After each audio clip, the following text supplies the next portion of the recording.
The galactic Senate chamber orbited a dying red star, its vast ring-shaped structure glimmering like a crown of steel and crystal against the fading light. Within its vaulted heart, tiers of alien delegations shimmered in colors, scales, and strange bioluminescence. Voices layered over one another in languages that wove like music, like thunder, like static. The hum of translation drones strained to catch every word. At the very center, beneath banners of worlds older than human civilization, the Empire's throne seat commanded the room. Grand Imperator Zorath Malvek rose from it with the deliberate calm of a predator who never feared rivals. His armor gleamed black and gold, etched with victories older than the United Nations itself. His eyes, cold and luminous, swept across the chamber until they settled on the smallest delegation, Earth. "You have come late to the stars," Zora said, his voice carrying through amplifiers that shook the chamber floor. "Your ships are fragile, your colonies meager. Yet you presume to call yourselves sovereign. That presumption ends here." Murmurs rippled across the Senate. Some species bowed their heads in submission, others turned away as if not daring to be seen watching. The Empire's demands were ritual by now, tribute from every new species, or soldiers, or obeisance. None refused. Earth's ambassador, a silver-haired diplomat in plain navy attire, adjusted his collar. His hands trembled as he lifted a data slate. "With respect, Imperator, Earth recognizes the Senate, but—" "Silence!" Zora thundered. His gaze pinned the man as though he were a pest. "You will kneel, or your worlds will burn. Choose tribute, gold, ships, or blood." The ambassador faltered. Behind him, Commander Elias Kane stepped forward. His uniform bore no decorations beyond the black and silver crest of Earth's defense fleet. He was tall, hard-featured, with eyes that carried the calm weight of wars fought in trenches and deserts far from this shining chamber. He spoke evenly, his voice cutting through the layered whispers. "We will not kneel." The translator drones hesitated as though stunned, then repeated his words across the chamber in 100 tongues. The effect was immediate. Gasps. Clicking mandibles. Rippling frowns curling in disbelief. No one had spoken such defiance here in centuries. Zorath leaned forward. "Say it again." Kane's jaw tightened. "Earth will not kneel. Not to you. Not to anyone." The silence that followed was heavier than any roar. The chamber seemed to hold its breath. In distant balconies, lesser species shivered, torn between horror and a flicker of admiration. To them, humanity was young, reckless, and doomed. But in that moment, Kane's refusal cracked centuries of submission. The Imperator descended from his throne, each step echoing. "Do you think your words carry weight in this chamber, human? You are dust scattered against a storm. Entire civilizations have bowed, their fleets ground to ash for daring less than you have." "Maybe they bowed," Kane said, voice steady. "But Earth remembers too well what happens when tyrants demand tribute. We've buried too many under their own arrogance." The Senate erupted in layered voices.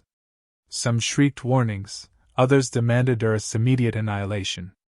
Still others whispered rapidly, voices coated with excitement, because history had just shifted.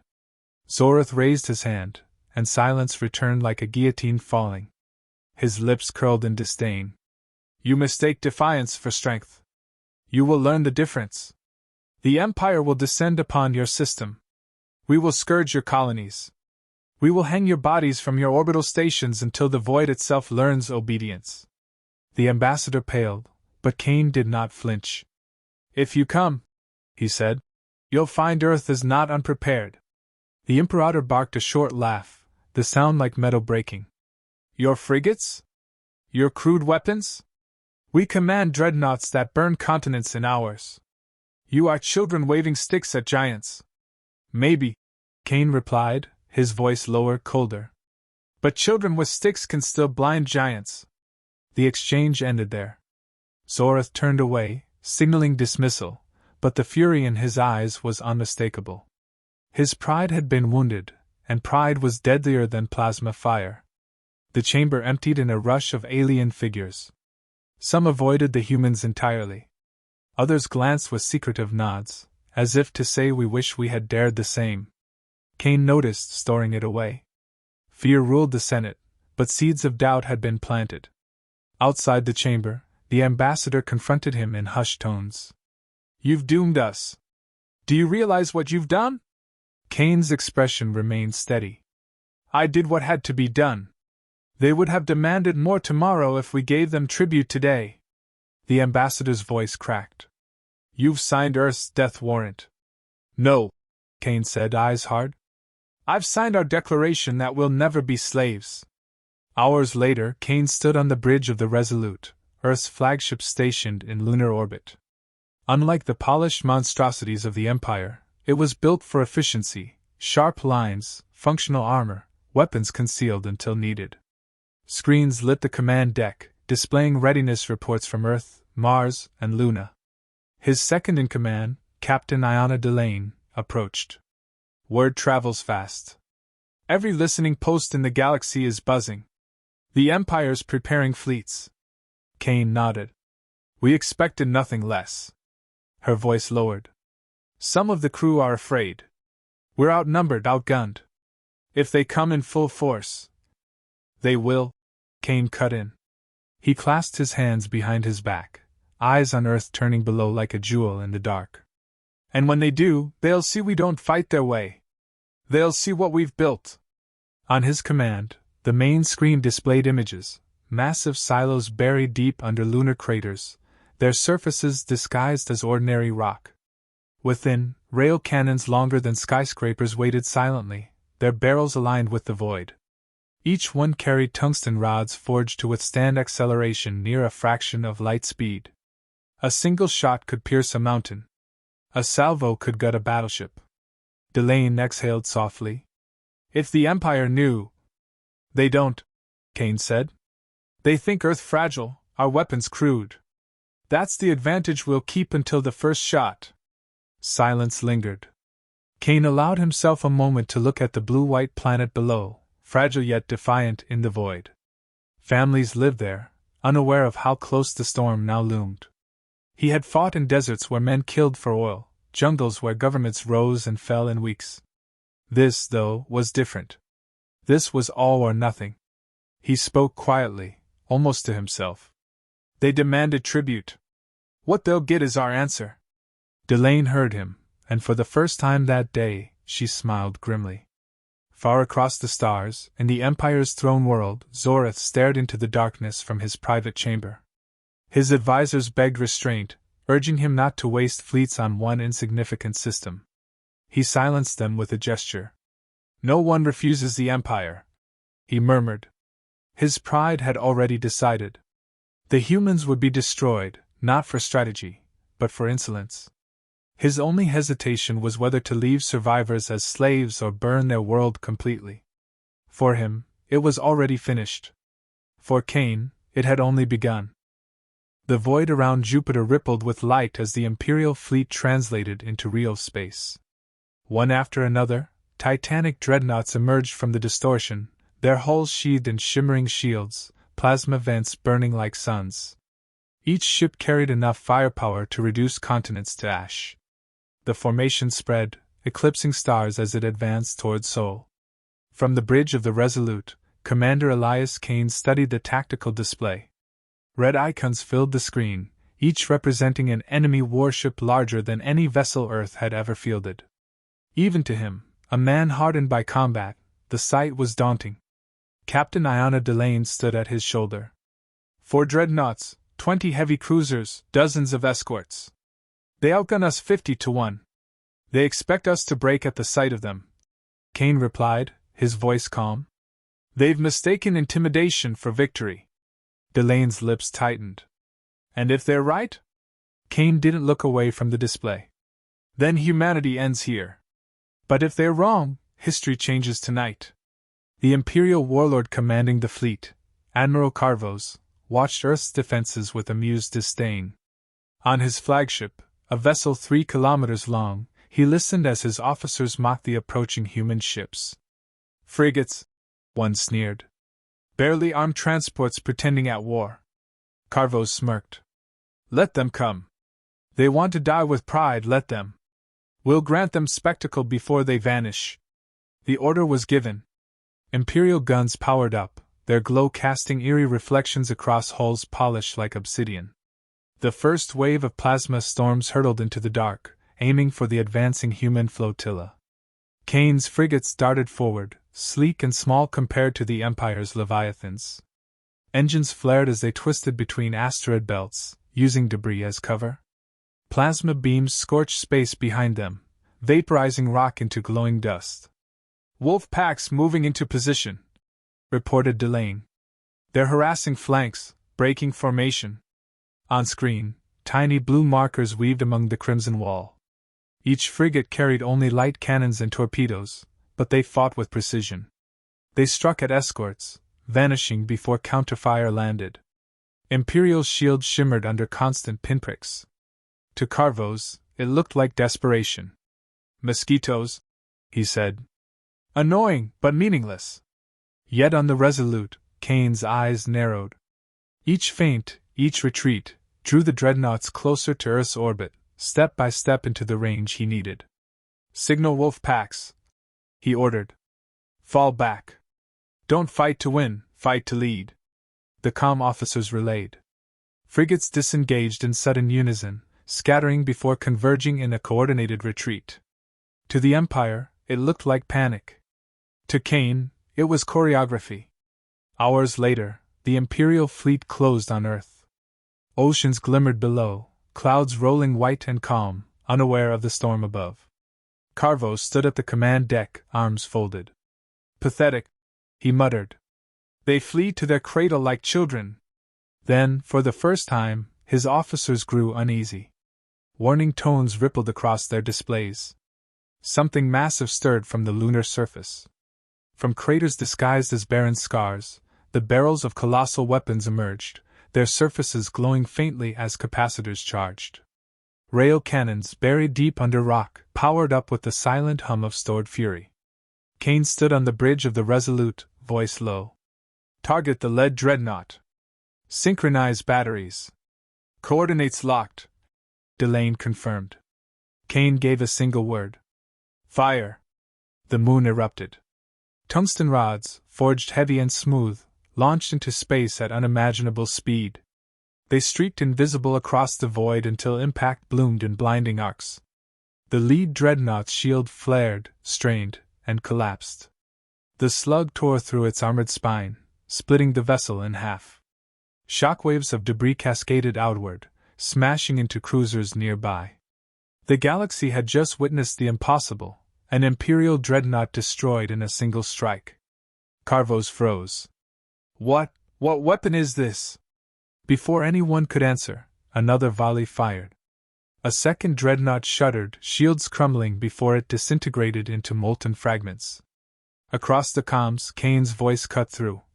"You demanded our tribute. This is our answer." Panic spread through the Imperial formation. Cruisers scrambled to reposition, escorts collided in their haste to evade unseen barrages.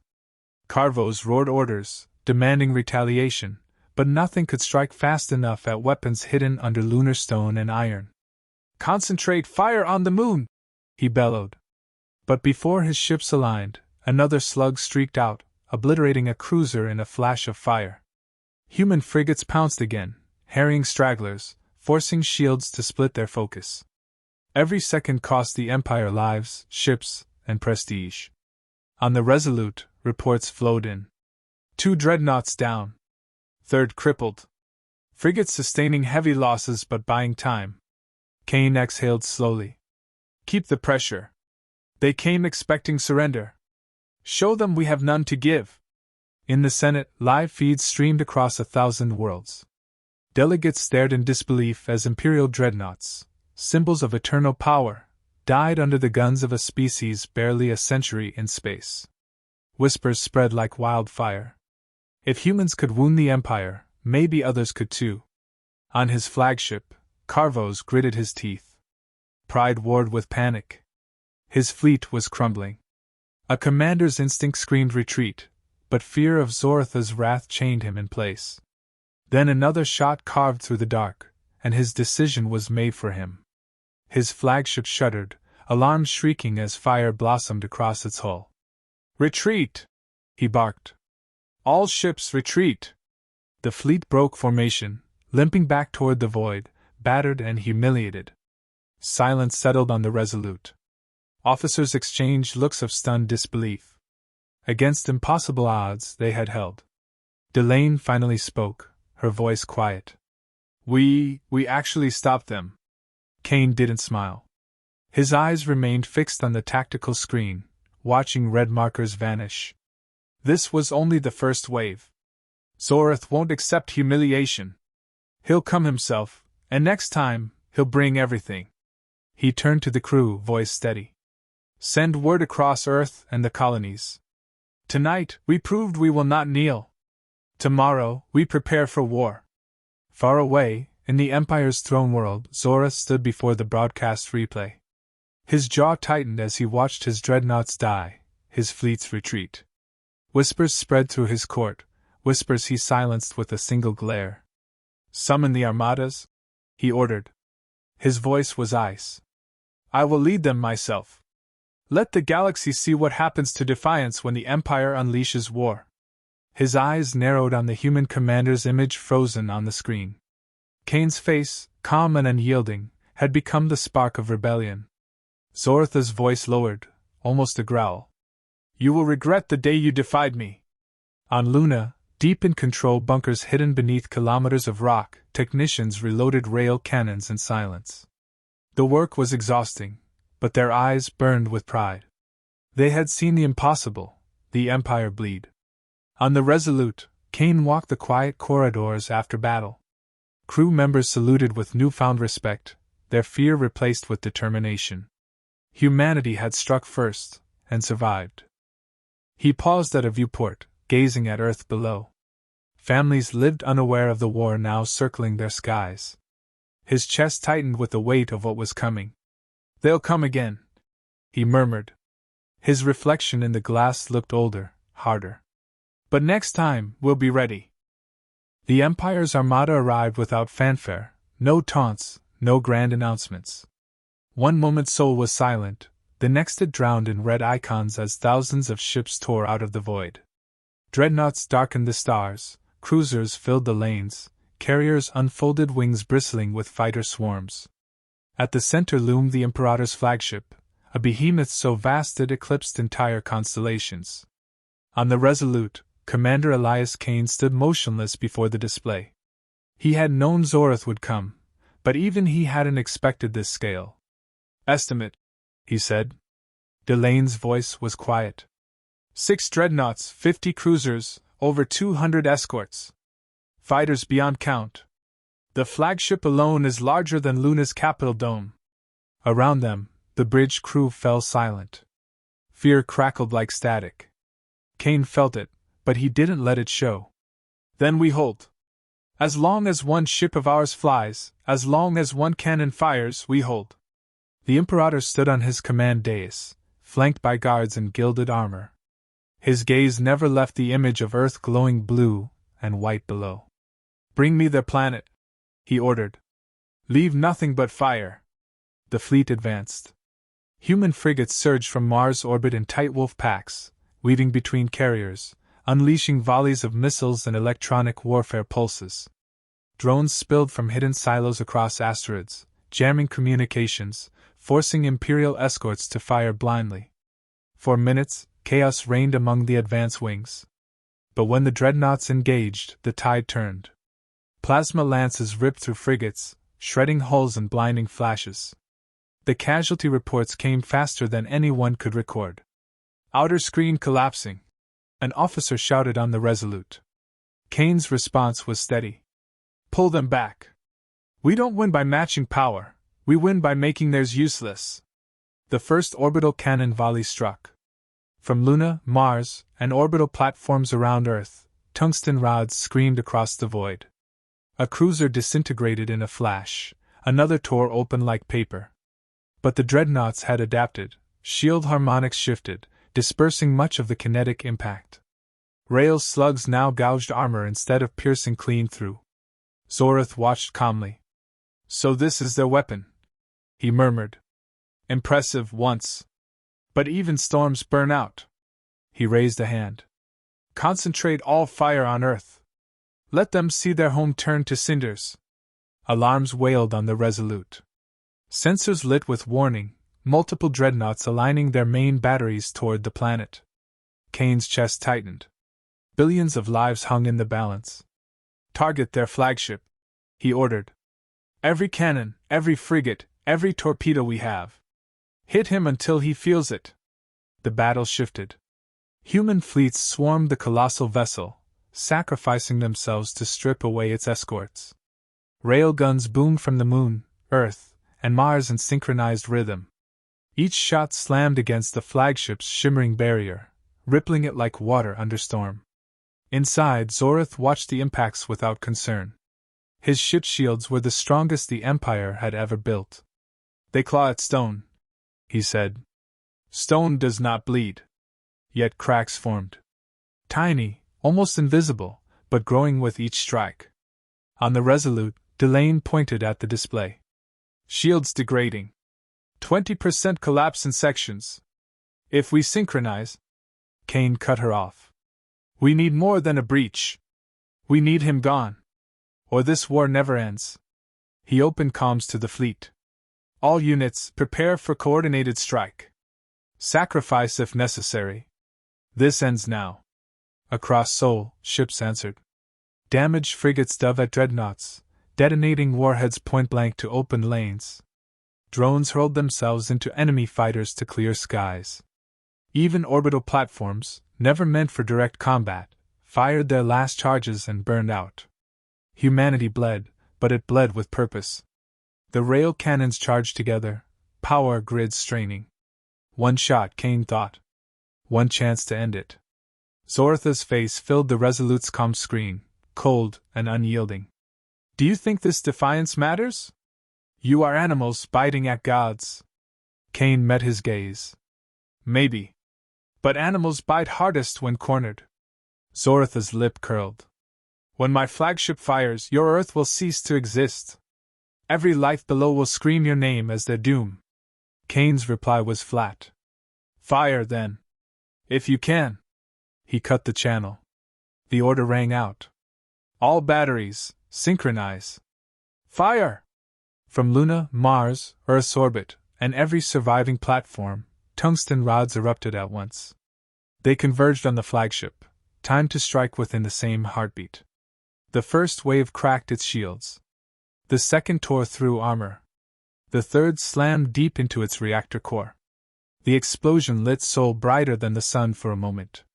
The Imperator's flagship broke apart in silence, fragments scattering like embers across the void. The battle did not end instantly. Imperial ships fought on, but without their leader, discipline faltered. Cruisers wavered, escorts fled, dreadnoughts withdrew under relentless harassment. Within hours, the largest armada ever assembled retreated in defeat. On the Resolute, cheers erupted, but Kane didn't smile. He looked at casualty lists scrolling endlessly across screens. Humanity had won, but at staggering cost. Delane whispered, almost reverent. We killed the Imperator. No, Kane said. His voice was low, weighted. We killed the idea that he could never fall. That's what matters. Far away, in hidden chambers of the Senate, delegates whispered. The Empire had bled, its ruler destroyed by a species less than a century in space. Old fears cracked. Dreams long buried stirred. If Earth could stand, so could they. The galaxy shifted that night. Later, Kane walked alone through the Resolute. The ship bore scars, hull breaches patched, power conduits jury-rigged, decks smeared with smoke. Crew saluted as he passed, their faces exhausted yet fierce. He paused at a viewport overlooking Earth, still whole, still turning peacefully below. His reflection stared back, older, grayer, but unbroken. He spoke softly, words only for himself. They demanded tribute. We gave them more. And we'll give it again, if they ever return. Behind him, Delane's voice carried. Commander, transmissions flooding in. Other species, they're calling us a beacon. Kane didn't turn. His eyes stayed fixed on Earth. Then let them come. We showed the Empire we won't kneel. Now the galaxy knows it too. In the silence of space, wreckage drifted, Imperial steel twisted and broken, mingling with human debris. Victory had not been clean. It had not been easy. But it had been won. And for the first time in history, the galaxy whispered of rebellion, not in fear, but in hope. Humanity had answered.